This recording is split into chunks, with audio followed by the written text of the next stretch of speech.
The Buffalo Bills entered the 2022 season with incredibly high expectations as they were coming off of a season in which they went 11-6, scored the third most points in the NFL, and lost in one of the best playoff games of all time. And in 2022, they sprinted to a 2-0 start in which they outscored their opponents by a combined score of 72-17. Their final loss of the regular season occurred in Week 10 against the Vikings, which set them back to 6-3, then would go on to win the final 7 games and finish the regular season with a record of 13-3. They won a home playoff game against the Dolphins with a score of 34-31, then lost in the divisional round of the playoffs to the Bengals by a score of 27-10. It was a very disappointing end to their season in which they had Super Bowl aspirations. And in today's video, we're going to break down the 2023 Bills season and why they, more so than a lot of other teams, need to win now. And there is a lot to dive into in today's video,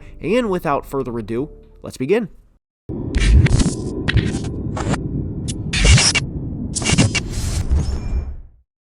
And we are starting today's video by talking about what the Bills need to improve on this year, and that, of course, is turnovers. The Bills turned the ball over 27 times last year, which ranked third in the NFL. And the only teams that turned the ball over more were the Colts, who had the number 4 overall draft pick this year, and the Texans, who had the 2nd overall pick this past year. For anyone wondering, the Cardinals finished 4th, right behind Buffalo, who had the 3rd pick, and Chicago finished 6th, 3 spots behind Buffalo, who of course had the number 1 pick before trading it to Carolina. So for Buffalo to be as successful as they are offensively, despite being in this company in one of the most important areas of football, shows how much Josh Allen can elevate an offense. And I realize that may sound like a no-shit statement, but Allen finished 3rd in the NFL in interceptions last year, and in 2 of their 3 losses in the regular season, Allen threw multiple interceptions. And Josh would be the first to acknowledge that he has to clean things up, and listening to him in post-game press conferences, he always takes responsibility for his occasional poor throws or decisions, which is huge because that's the type of guy you want leading your team. And over the past 2 years, we've seen Josh throw 29 interceptions, and that has to cut down this year if the Bills are to advance in the postseason and eventually get to the Super Bowl. This obviously isn't to say the last 2 postseason losses to the Chiefs and Bengals were on Josh, because they weren't, and the defense in some areas has to get better too, which we will address.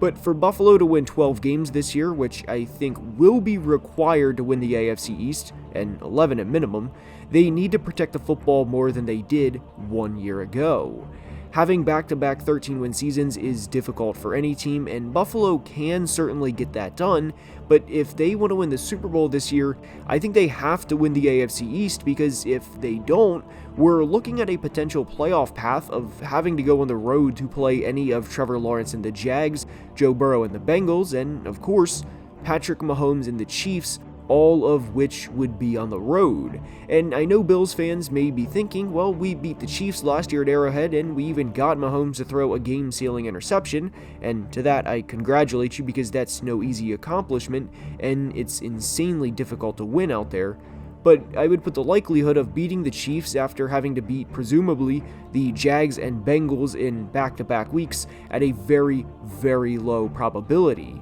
So for Buffalo, and hell, this applies to a lot of other teams too, it starts with winning the division.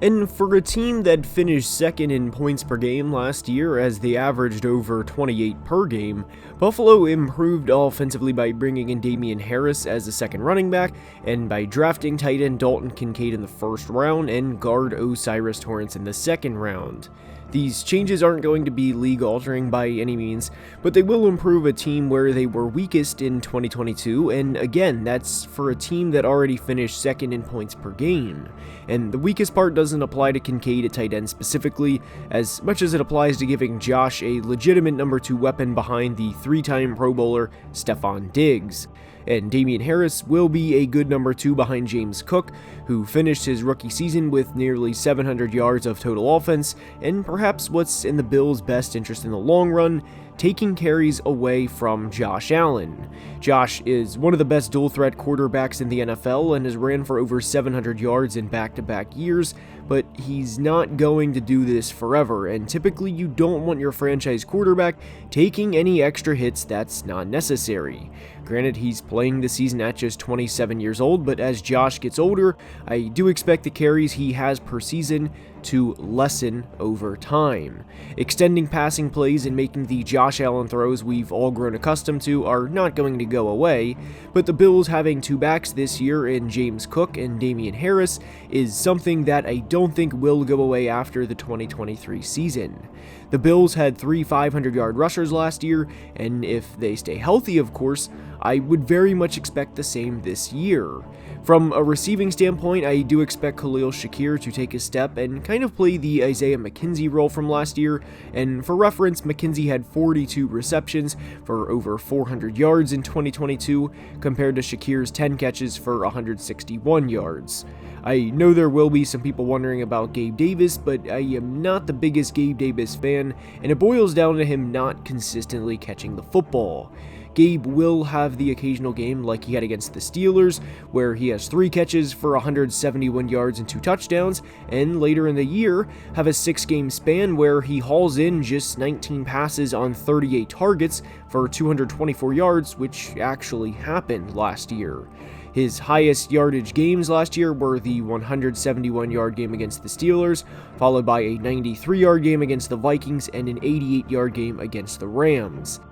Gabe had 836 yards in 2022, and for a guy that played in 15 games, 42% of his season yardage came from 3 games, and that's admittedly why I'm not the biggest Gabe Davis supporter. And it's not like it's a target thing either, because there were multiple games last year where he had 7 targets, yet hauled in just 2 passes. Ultimately, he finished 2022 with a catch percentage of just 51.6%, which is awful, and there's a reason the Bills selected Dalton Kincaid in the first. They want a reliable second option, and again, me not being a huge Gabe Davis supporter doesn't mean I think Buffalo is doomed this year or anything absurd. They have an MVP caliber quarterback and finished second in points per game and selected arguably the best tight end in the draft. And to go back to the run game for a minute, this is something Buffalo is going to want to do more of this year. They're going to want to get up on teams and have Josh be Josh and have a game similar to what they had on primetime last year against either the Rams or Titans,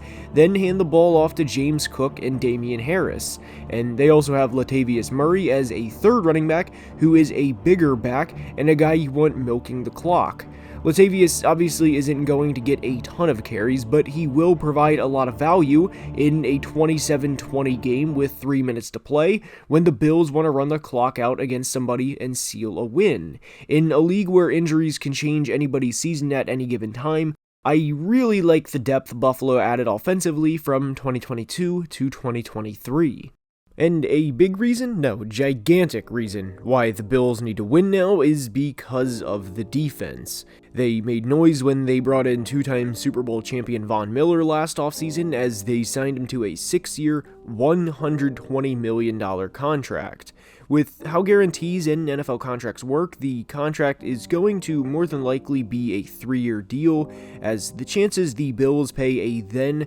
38-year-old Von Miller $32.6 million in 2027, which is what his cap hit will be by then, is very low. But Von is already 34, and unfortunately for him and the team, he tore his ACL in the first year of his deal, and when a player tears their ACL, no matter the position or the player's age, the organization is always worried about how this player will return from injury, because this is not a minor injury. This isn't something they can play through, and it affects how they move and how they will move in the future, and with Von a couple of years on the wrong side of 30, everyone will be anticipating how he plays this year, and if he does not play well this year, then the Bills will be on the hook for Von for a cap hit of nearly $24 million next year at 35 years old. So for the defense, health is of course the number one factor with an aging superstar like Von. But Von is not the only player on the Bills defense, and he's not the only aging player on defense, as for as good of the safety duo in Jordan Poyer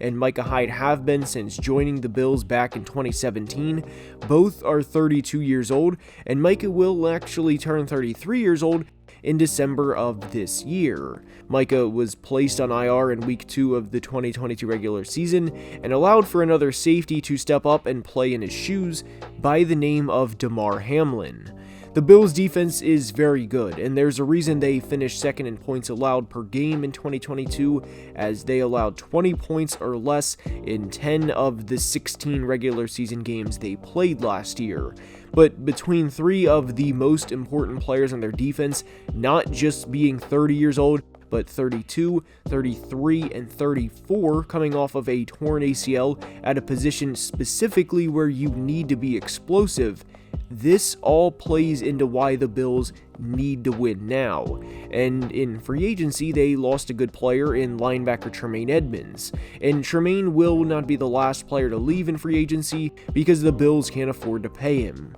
When you have guaranteed money in Josh Allen, Stephon Diggs, Von Miller, Tre'Davious White, and most recently Ed Oliver, as he agreed to a 4-year, $68 million deal to stay in Buffalo, guys are going to leave, and it's a part of competing with a quarterback and other players too, for that matter, making that top dollar. One big thing Buffalo has been waiting on, and Kansas City has too for that matter, is for the Cincinnati Bengals to have to pay both Joe Burrow and Ja'Marr Chase. And the reason we bring this up in a Bills preview video is having the opportunity to pay Josh Allen and Stephon Diggs an average of $16.6 million per year combined, which is what the Bengals are doing right now with Burrow and Chase, compared to the 80 or 85 they're going to soon have to pay them per year, combined that is, gives them a huge competitive advantage, and of course plays into the rookie contract Super Bowl window people often discuss. Buffalo has paid a lot of their guys, and they've kept a lot of good players in-house, and now Bills Mafia wants to be rewarded with something that's been eluding them for far too long, and that of course is a Super Bowl. Their season will start with a trip to the Big Apple and to visit Aaron Rodgers and the Jets, but after that they have 2 very winnable games in the Raiders and Commanders. They play Miami, then go to London to play the Jags, then come home and play the Giants. And guys, if they beat the Jets in week 1, it's not unreasonable for them to start 6-0, and starting 6-0 would be critical in this division and to ultimately secure a home playoff game, and maybe 2 home playoff games if they're lucky. And starting out either 5-1 or 6-0, believe it or not, is very important to this Bills team because they have a gauntlet of teams in the back half of the regular season. They have a 4-game span of playing the Jets, Eagles, Chiefs, and Cowboys, and granted there's a bye week in there separating these games, but those are all teams that expect to go far this year. And yes, Dallas expects to go far for the Cowboys haters crowd. And because of this gauntlet the Bills will face, and again, they're not the only AFC team to face this type of gauntlet, they can't afford to drop any games. And getting that number 1 seed, which Buffalo expects to do, is going to be critical for their postseason success.